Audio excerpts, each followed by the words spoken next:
De acuerdo al reloj, debo decir buenas tardes. Muy bien.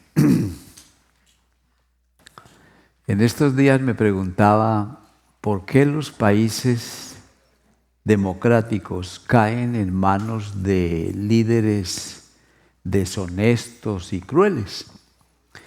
Y bueno, hasta hace unas décadas era por medio de una revolución que comenzaban a enseñarle ciertas ideas a los jovencitos y formaban células y iban creando un ambiente hasta que había como un odio entre los pobres y los ricos y venía la revolución y tumbaban el gobierno y se establecía un sistema.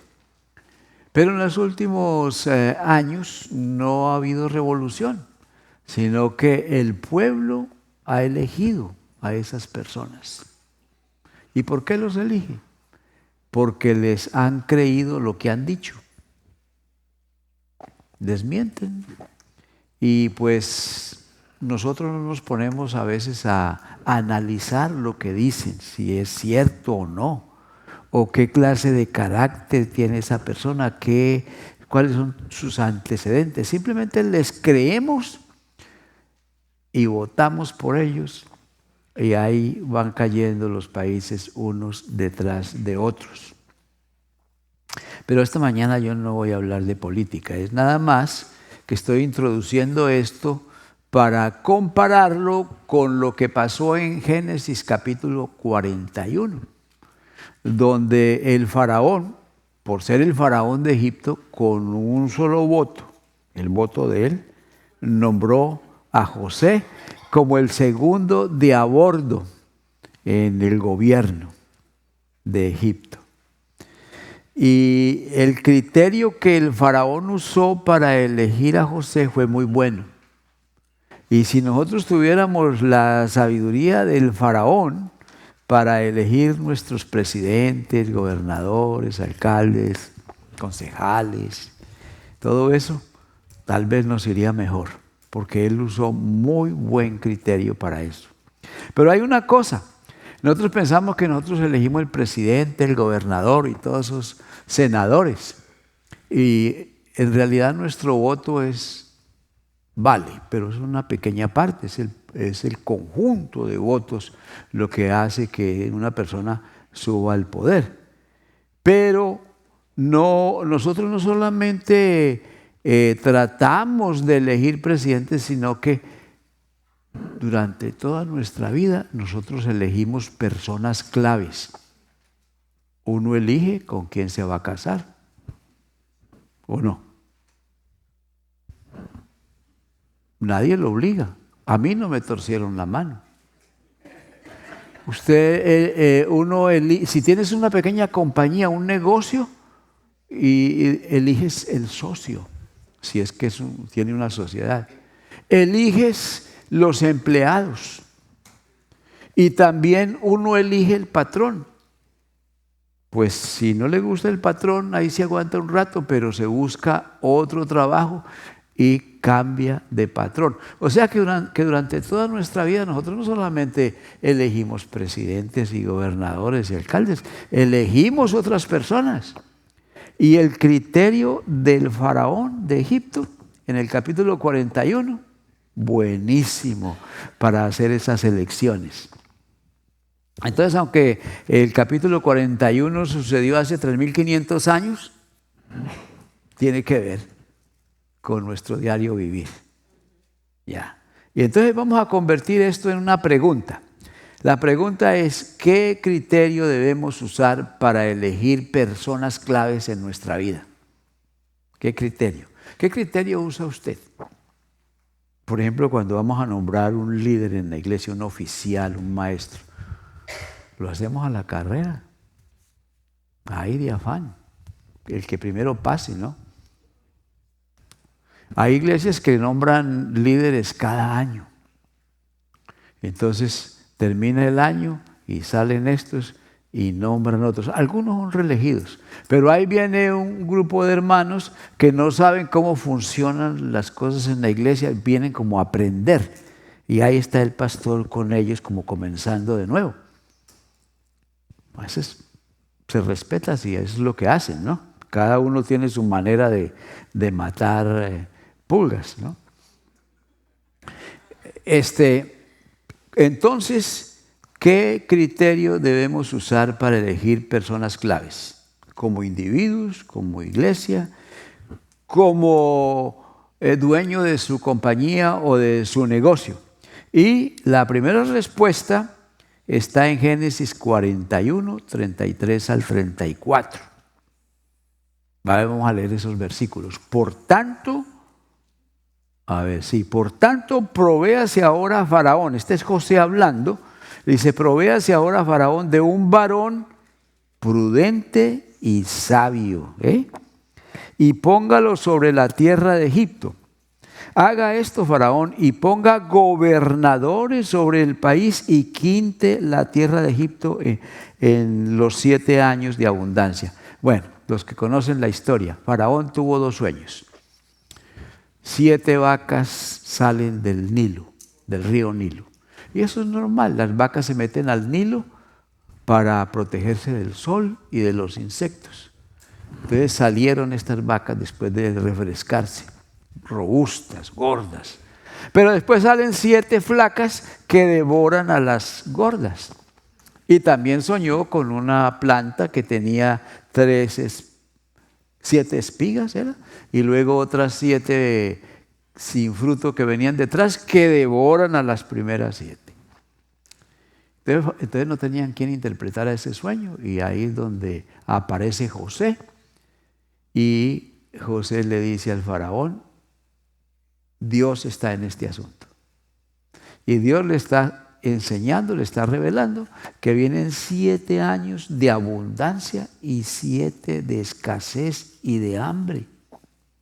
Y además le regala, le añade un gran consejo. Y el consejo está aquí. Por tanto, debido a esa situación, provéase ahora Faraón de un varón prudente y sabio. Entonces, lo primero que hay que considerar es la posición.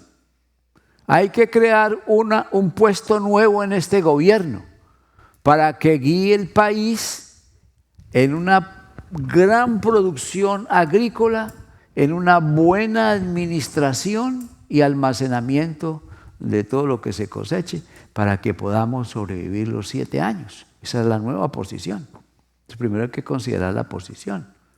Y esa posición requiere que ese hombre sea prudente y sabio, y habla de gobernadores. Y aquí hay algo muy interesante. Ese hombre que va a guiar Egipto debe ser un líder de líderes, porque el país hay que dividirlo y poner gobernadores. Y ese hombre de que le estoy hablando va a manejar a esos gobernadores, a esos líderes. Una persona no es líder porque se llame a sí mismo líder, o porque le digan que es líder, o porque tenga el título de líder. Hoy en día uno puede sacar doctorado en liderazgo. Si usted va a la Universidad de Houston, ahí usted puede sacar hasta un doctorado en liderazgo.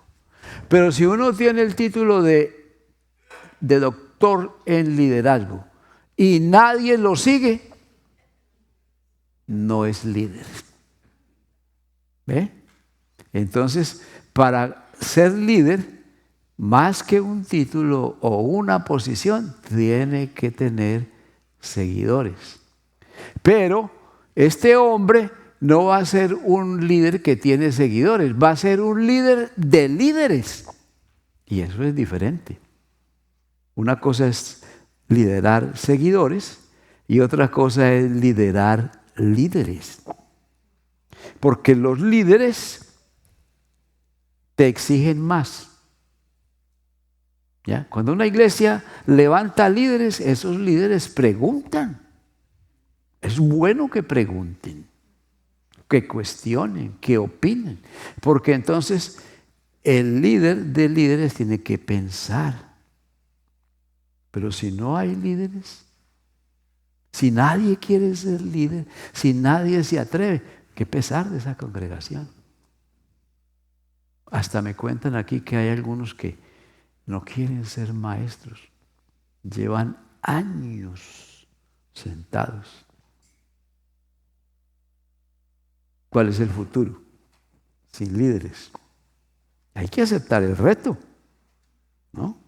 Entonces aquí tenemos que José le dice al faraón, necesitas un líder de líderes. Para que lleve este barco adelante.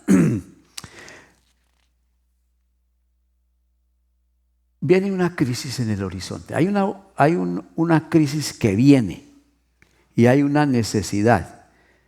Y necesitamos un líder de líderes, porque esto requiere más bien un liderazgo, un grupo de líderes.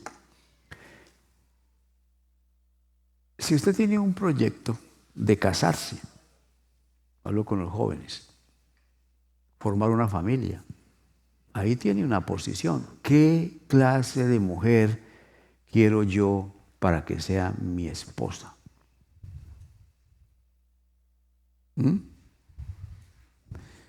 ¿Qué clase de mujer quiero yo para que sea la madre de mis 12 criaturas? Y que además me cuide a mí. ¿Ya? Entonces necesita ver unas cualidades en esa persona. Pero ¿cómo se elige el esposo y la esposa? Porque es bonito, ¿no? Porque es tumbalocas. Si me gusta, ya con ese me voy. ¿Qué clase de hombre, con qué clase de hombre me quiero casar que no me va a dejar sola con los niños? Eso tiene que pensarse, ¿no? El faraón está diciendo, considere la posición de esposa, posición de esposo. El negocio, quiero tener un negocio que fracase, me asocio con cualquiera o contrato a cualquiera y va a fracasar. Por eso dicen que todos los negocios que comienzan en un año ya no existen. La cuestión es que tiene que sobrevivir como 2 años para poder que el negocio se establezca y siga adelante. Pero yo creo que ahí puede estar la clave también, ¿no? ¿Con quién te asocias quiénes son tus trabajadores? Entonces es muy importante hacerse esa pregunta, ¿no? La posición de aquellas personas o qué clase de persona necesito, clave para la posición en la que estoy pensando. Y la pregunta entonces, ¿cuál es? La pregunta es, ¿cómo elegir personas claves, no? Lo primero es considerar la posición, como si la posición fuera un hueco. Vamos a suponer que aquí en la pared hay un hueco, tiene cierta forma, y tengo que conseguir cómo llenar eso, la persona que llene esa necesidad. Hay que comenzar por pensar primero en eso. Segundo lugar, según el faraón, uno debe considerar el carácter de la persona. El carácter. Versículo 38, capítulo 41, versículo 38 y 39.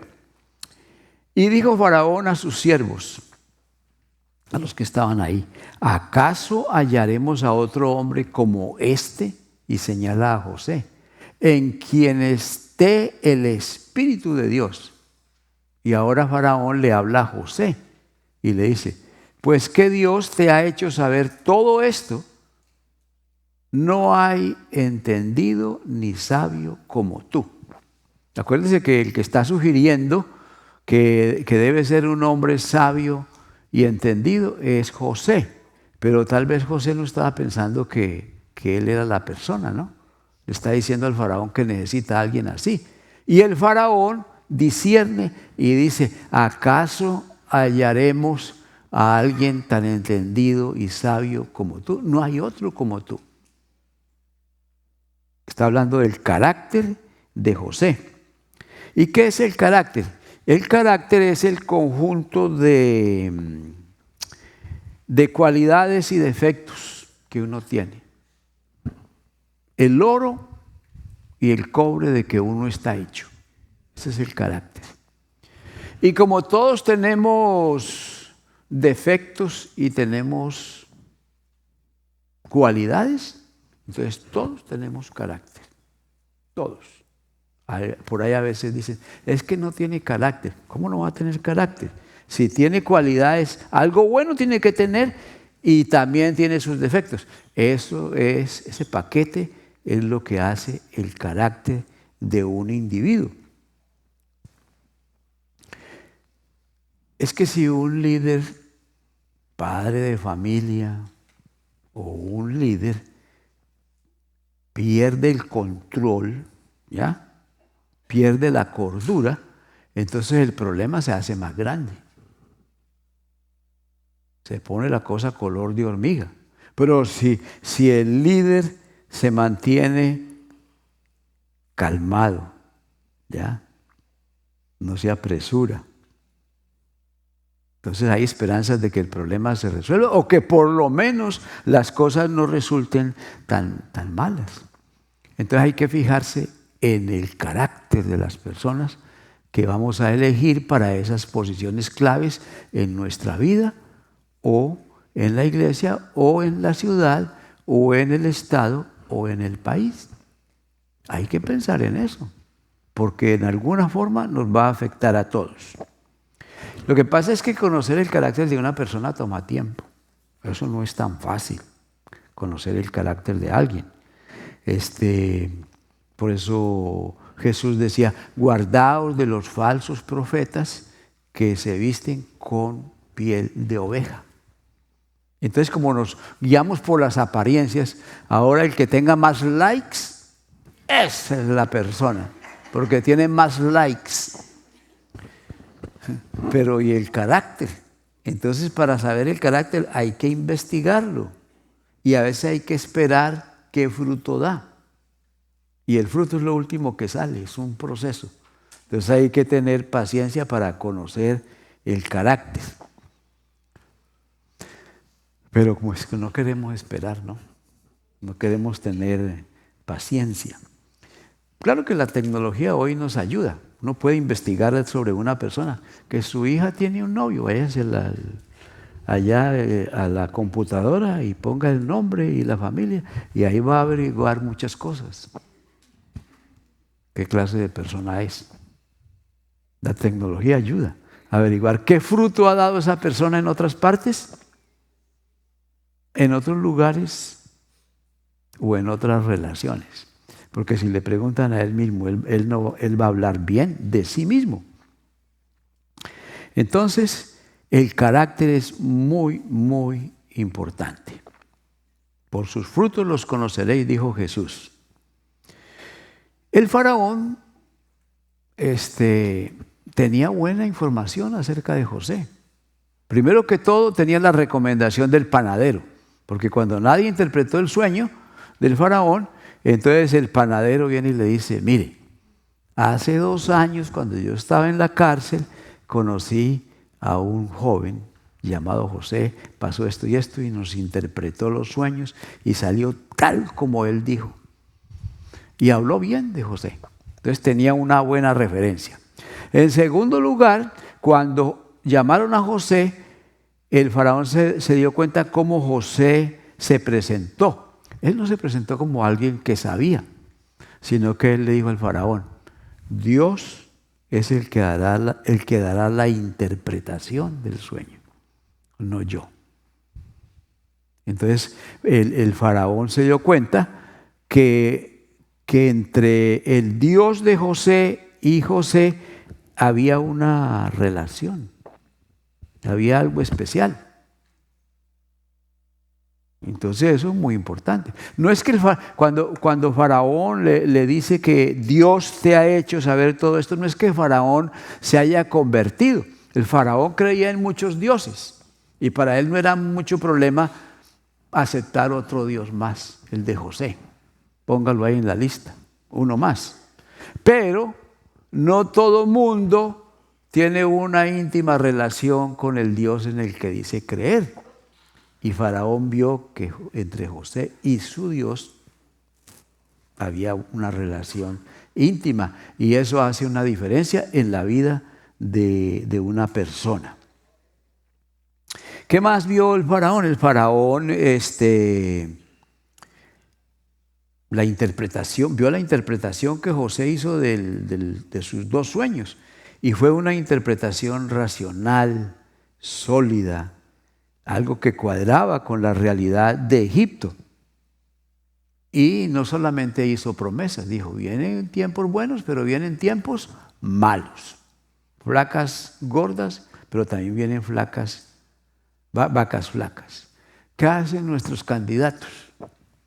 Nuestros candidatos nos hablan solamente de vacas gordas, ¿ya? Si todo lo que dijo Chávez y lo que ha dicho Maduro y Ortega y todos estos líderes por ahí fuera cierto, esos países serían un paraíso.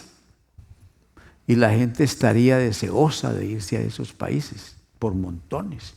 Pero no es así, es al revés. Están buscando cómo salir de allá. Ahora que estuve en Colombia, 2 jóvenes casados con hijos me preguntaron acerca de Estados Unidos y cómo venirse para acá.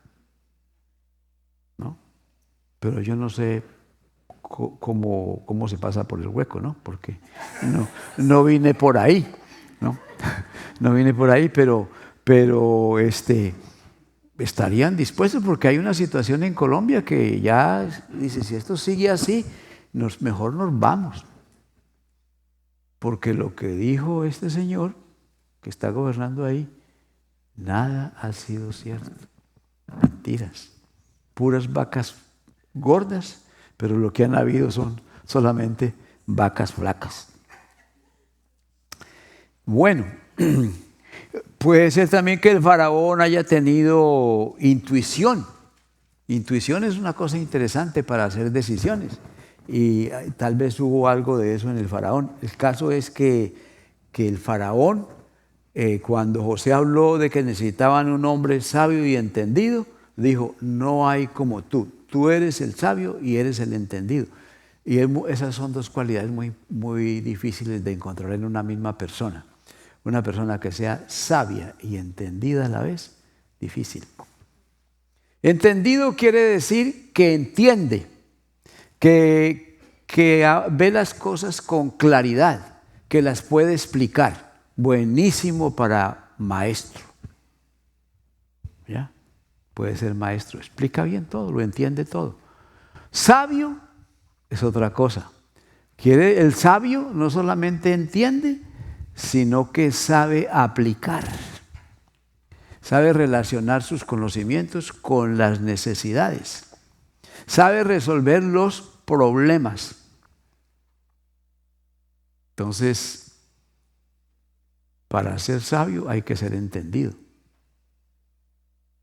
Porque una persona puede ser bien entendida, pero no ser sabia. Y entonces el faraón la pescó de una y le dijo, pero ¿quién va a haber más sabio y más entendido que tú? Porque él no solamente le describió el problema, sino que le describió cómo solucionarlo. Sabio y entendido. Y la pregunta que estamos discutiendo es, ¿cómo elegir personas claves en nuestra vida? Gracias por refrescarme la memoria. La tercera respuesta es considere la apariencia de esas personas claves. Porque la apariencia es importante. Aunque pues hoy en día a veces vemos gente ahí que andan todos desgualetados todo el tiempo. No les importa la apariencia, ¿no? Pero sí es importante, porque mire lo que dice aquí, versículos 42 y 43. Entonces Faraón quitó su anillo de su mano y lo puso en la mano de José y lo hizo vestir de ropas de lino finísimo y puso un collar de oro en su cuello y lo hizo subir en su segundo carro, y pregonaron delante de él doblar la rodilla, y lo puso sobre toda la tierra de Egipto. Bueno, todo esto que estamos viendo aquí realmente es lo que se llama empoderamiento. Cuando se nombra un líder hay que empoderarlo. Si no lo empodera, no puede. Ya. Si nombramos a alguien líder y de pronto necesita llave del edificio, hay que dársela, porque ¿cómo le hacemos? A veces un líder necesita una porción de dinero, hay que dársela. Por eso hay que ofrendar todo lo que se pueda, ¿no? Porque los líderes a veces necesitan algo de dinero para hacer ciertas cosas. Hay que proveerle el tiempo, las herramientas. Entonces no es simplemente nombrar y nada más, hay que empoderar. Y cuando usted sea empoderado, use ese poder. Porque si no usa ese poder o esa porción de autoridad, pues no va a hacer nada. Pero hay que saberla usar.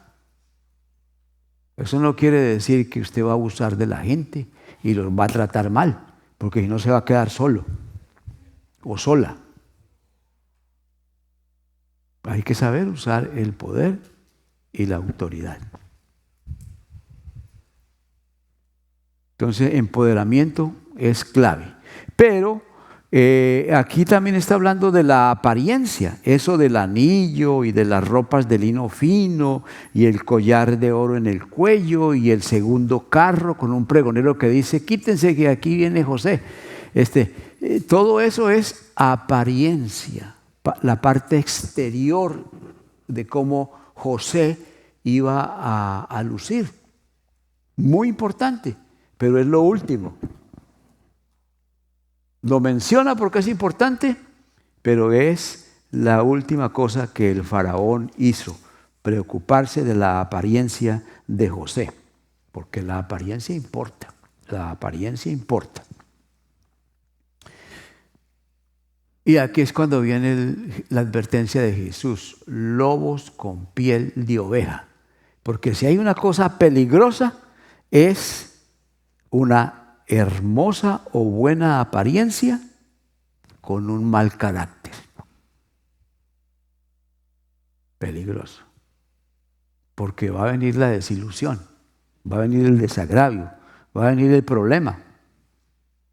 Entonces, cuídense o cuidémonos de lobos con piel de oveja. Bueno, a propósito, que estamos pensando que el pastor de Oreb está un poquito viejo y en un futuro no muy lejano hay que reemplazarlo. Aquí está. Hay que comenzar por pensar qué clase de pastor necesita Oreb. Un perfil.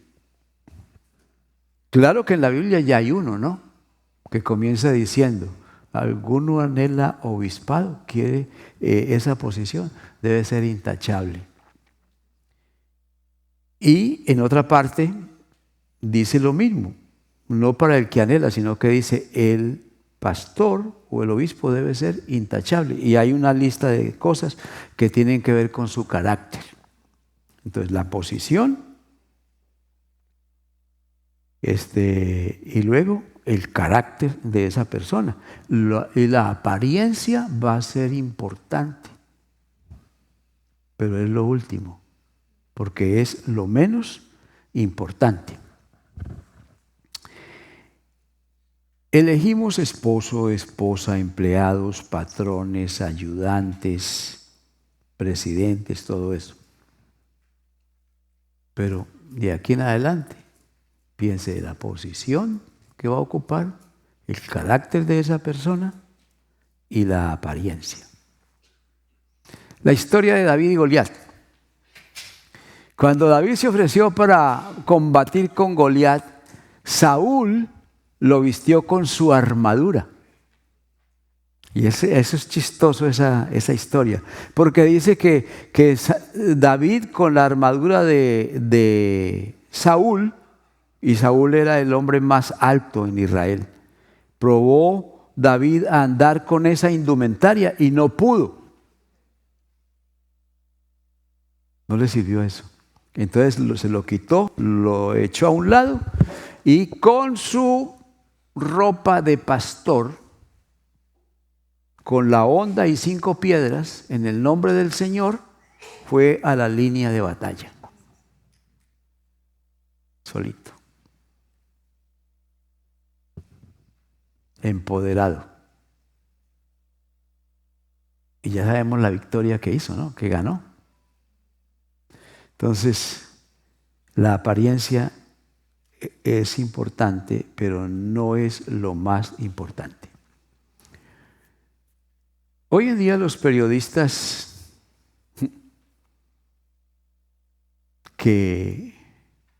a ver cómo digo esto, estos periodistas que nos desinforman. Hay muchos periodistas que desinforman, especialmente en algunos canales hispanos hay unos periodistas que desinforman. Y se ha creado lo que están llamando el síndrome de Maradona. ¿Saben quién fue Maradona, no? Futbolista argentino, buenísimo futbolista. Pero por ahí un periodista, porque a Maradona le gustaba hablar de política, hasta se hizo tatuar el rostro de Chávez. Y era amigo de Fidel Castro. ¿Ya? Pero pues Maradona tenía sus millones, era capitalista, es una contradicción. Pero por ahí viene un periodista y le pregunta a Maradona sobre política. ¿De qué política va a saber Maradona? Es buen futbolista, pero no es político. Pero como es Maradona, entonces le creen. Y ese síndrome se ha extendido, ¿no? Canta bonito y le preguntan qué opina sobre la situación del país y de la política y da su opinión. Y como canta bonito, le creen. Entonces, pues eso es que digo que tenemos que tener cuidado de quién está hablando y de qué está hablando. Es posible que un futbolista sepa de política, claro que sí, pero Maradona, ¿no? Entonces, pónganle cuidado a eso. Cuando se trata de asuntos espirituales, de religión, de relaciones personales, de conocer a Dios, no hay nadie mejor que Cristo Jesús. Así sea que cantó bonito, o que juega bonito, que es buen basquetbolista o buen boxeador, el que más sabe de eso es Cristo. Y ese es el que usted debe consultar. ¿Y qué dice la Biblia de Cristo? Bueno, miren allá Mateo 28, 18. Dice, y Jesús resucitado se acercó y les habló diciendo, ¿qué les dice? Toda potestad me es dada en el cielo y en la tierra. Toda potestad. ¿Por qué? Porque Dios le dio esa posición, la más alta que hay en el universo. Y miremos lo que dice Filipenses 2:9. Filipenses 2:9 dice, por lo cual Dios también, hablando de Jesús, lo exaltó hasta lo sumo, o sea, lo máximo, y le dio un nombre que es por sobre todo nombre, para que en el nombre de Jesús se doble toda rodilla. No solamente en Egipto nada más se iban a doblar las rodillas delante de José, pero aquí se doble toda rodilla de los que están en los cielos y en la tierra y debajo de la tierra. La máxima posición tiene Jesús. ¿Por qué?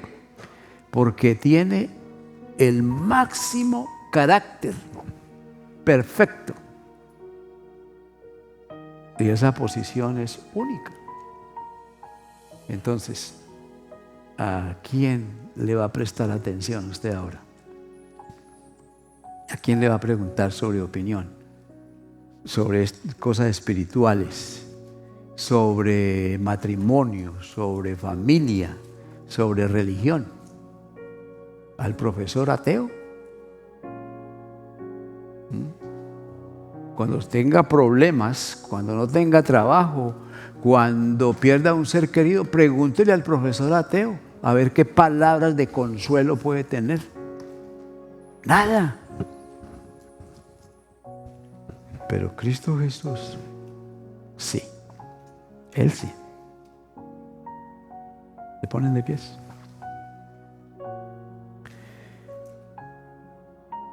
Señor, tú le diste a José el entendimiento y la sabiduría para impactar la vida del faraón y para impactar la nación de Egipto. Y nosotros reconocemos en esta mañana que necesitamos ese entendimiento y esa sabiduría para guiar nuestras familias, para guiar esta iglesia en la misión que tú tienes para ella, para llevar nuestros negocios y nuestros asuntos adelante. Y bueno, puede ser que en esta mañana haya aquí alguna persona que conoce la Biblia, que ya tiene su trayectoria, pero que no ha entregado su vida a Cristo. A esa persona la invito para que le diga: Señor Jesucristo, te pido perdón por mis pecados. Reconozco que tú eres la persona más importante en el universo. Te entrego mi vida. Te pido que me cambies, que me transformes, que hagas de mí una influencia poderosa y positiva en mi familia, en mi trabajo y en la comunidad. Y te pido por la paz de esta nación y por su prosperidad, porque en su paz y en su prosperidad está mi paz y la prosperidad de mis hijos y mis nietos. Amén.